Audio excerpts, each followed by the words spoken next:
जय जिजाऊ, जय शिवराय, जय शंभूराजे. नमस्कार मित्रांनो. मागच्या भागात आपण बघितले राजे विशालगडी पोहोचले.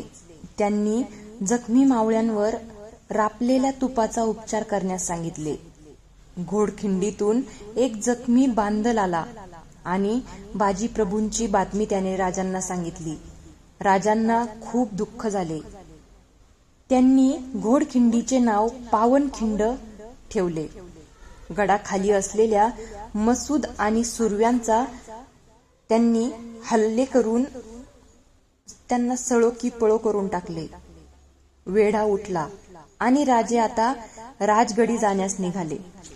आता बघूयात पुढे. राजे राजगडाच्या पायथ्याशी आल्याची बातमी जिजाबाईंना मिळाली. कैक महिन्यांनी राजे राजगडावर येत होते. अनेक मोहिमा पार पाडून संकटांना तोंड देऊन राजे येत होते. राजगडावर एकच आनंद ओसंडत होता. अफजल वधाच्या आधीचा काळ धरला तर जवळजवळ वर्षभर जिजाबाई राजांच्या काळजीत होत्या. निवांतपणे असे राजे आत्ताच भेटणार होते. गडाच्या प्रथम दरवाजाचा नगारा वाजला.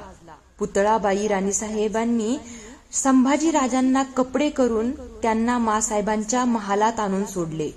जिजाबाई संभाजीला म्हणाल्या, शंभूराजे, तुमचे आबासाहेब येतायत, त्यांना सामोरे जा. संभाजीराजे हुजऱ्याबरोबर बाहेर आले. मोरोपंत पिंगळे, सोनोपंत सारे तयार होते. सर्वांसह शंभूराजे वडिलांचे स्वागत करायला वाड्याबाहेर आले. बाले किल्ल्याच्या दरवाजात राजे आले आणि त्यांची नजर शंभूराजांवर गेली. राजांनी शंभूराजांना कवटाळले.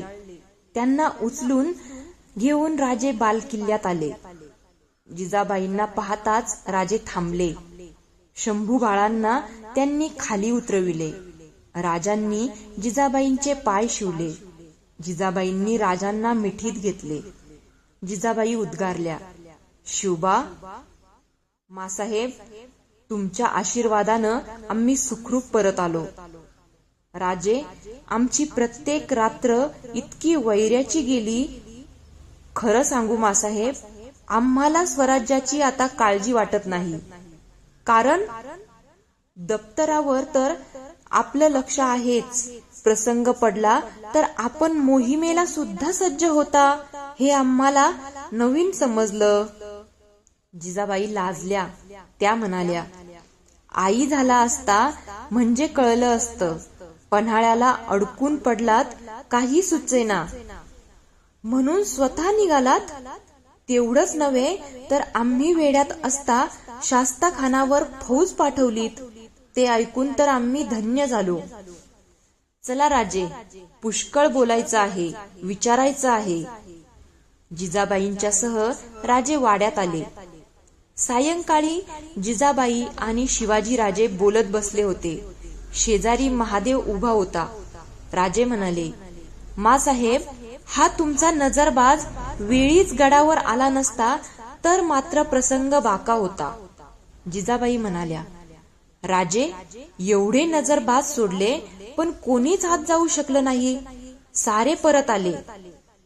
महादेवाला राजे म्हणाले, महादेव, आम्ही कुठेही असलो तरी तू आमचा पत्ता लावू शकशील यात आम्हाला संशय नाही. तेव्हा आजपासून आम्ही तुझं नाव नजरबाजांच्या यादीतून कमी करत आहोत. जिजाबाई राजांच्याकडे पाहत होत्या. महादेव घाबरला होता. तो म्हणाला, महाराज. महादेव. राजे हसले. आता आमची जबाबदारी वाढते आहे. आमच्याजवळ तुझ्यासारखी हरहुन्नरी माणसं असायला हवीत. कोणता प्रसंग केव्हा येईल हे सांगता येत नाही. तेव्हा यापुढे तुझी नेमणूक आमच्या खास रक्षक दलावर करीत आहोत. इतक्यात नेताजी पालकर आणि कान्होजी जेधे आल्याची वर्दी आली. नेताजी राजांच्या सामोरे जायला भीत होते. पन्हाळगडाचा वेढा नेताजी फोडू न शकल्यामुळे राजांच्या समोर यायला नेताजी कचरत होते. त्याचमुळे कान्होजींना घेऊन नेताजी गडावर आले होते. कान्होजींच्या सह नेताजी महालात आले. मुजरा करून दोघे उभे राहिले. नेताजी राजांची नजर टाळीत होते. मासाहेब, राजे म्हणाले, आमचे सेनापती आमच्या समोर यायला संकोच करतात. म्हणूनच कान्होजींचं पाठबळ घेऊन नेताजी काका हजर झाले आहेत. कान्होजी गडबडीने म्हणाले, आपण येणार म्हणून बातमी आली. गडावर यायला निघालो होतो. वाटेत नेताजी भेटले. मिळून आलो. कान्होजी, इतक्या सहजासहजी का सांगाती सापडतात? नेताजी, आम्ही जेव्हा हुकूम पाठवला तेव्हाच पन्हाळा गाठला असता तर वेढ्यात 2 महिने आम्हाला खितपत पडावं लागलं नसतं. तुमच्याही फौजेची झालेली हानी, झालेला पराभव आम्हाला पाहावा लागला नसता. लढाईत क्षणाला महत्व असतं. क्षणाला अवधी सुद्धा जय पराजय ठरवू शकतो. तिथं असं गाफील राहून चालत नाही. कसूर नसेल तर जय पराजयाचं आम्हाला काही वाटलं नाही. तुम्ही शहापूरचा केलेला पराक्रम आम्ही ऐकला आहे. त्या धाडसाबद्दल तुमचं कौतुक करावं तेवढं थोडं आहे. त्या बोलांनी नेताजींना धीर आला. त्यांच्या चेहऱ्यावर परत हास्य विलसले. राजे म्हणाले, त्याही पेक्षा एक कामगिरी अशी बजावलीत की ज्यासाठी 100 गुन्हे माफ व्हावेत. खुद्द मासाहेब आमची सुटका करण्यासाठी निघाल्या होत्या. त्यांना तुम्ही परावृत्त केलत. आमचं छत्र राखलत. कान्होजी, मासाहेबांच्या देखत तुम्हाला एक विनंती करायची आहे. आज्ञा करावी महाराज. कान्होजी, अफजलवधानंतर आम्ही तुम्हाला आमच्या दरबाराचं मानाचं पहिलं पान दिलं होतं, आठवतं? जी. पन्हाळ्यावर आम्ही वेढ्यात सापडलो होतो. सुटकेचा मार्ग काही दिसत नव्हता आणि हा महादेव गडावर अचानक अवतरला. गड सोडण्याचा बेत पक्का झाला. बाजी प्रभू देशपांडे आज आठवण आली तरी मन कालवतं. त्यांनी आमची जोखीम उचलली आणि गडावर तुफान असता आम्ही गड सोडला. पन्हाळ गडापासून खेळण्यापर्यंत 14 कोसाचं अंतर, दिवस रात्रीची उपास तापासाची, चिखल पाण्याची, कशाची पर्वा न करता आमची पालखी अखंड पळविली जात होती. घोडखिंडीजवळ मागून आलेल्या गनिमांनी आम्हाला गाठलं. प्रसंग बाका. खेळण्याला सुर्वे वेढा देऊन बसलेत याची कल्पना नाही. माघ पुढं प्रबळ शत्रू उभा होता. अखंड 7 प्रहर धावलेली उपाशी बांदल सेना घेऊन बाजी खिंड लढायला सज्ज झाले. आम्हाला म्हणाले, राजे, तुम्ही गडावर जा. तुम्ही पोचल्याची तोप ऐकू येईपर्यंत एकाही गनिमाला पुढे सोडणार नाही. साहेब कामी आम्ही मरतो.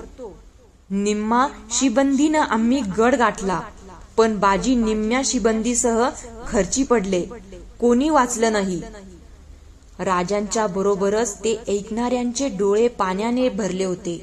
स्वतःला सावरून राजे म्हणाले, कान्होजी, बाजी तर गेले, पण त्यांचा पराक्रम, त्यांचं सार्थक कसं व्हायचं? आमच्या दरबाराचं पहिल्या मानाचं पान बाजीच्या घराण्याला मिळावं अशी आमची इच्छा आहे. अर्थात तुमची इच्छा असेल तर. कान्होजी हसले. मग राजे, त्यात एवढा विचार कसला करता? बाजींच्या पराक्रमामुळं तुमचे पाय आम्हाला दिसले.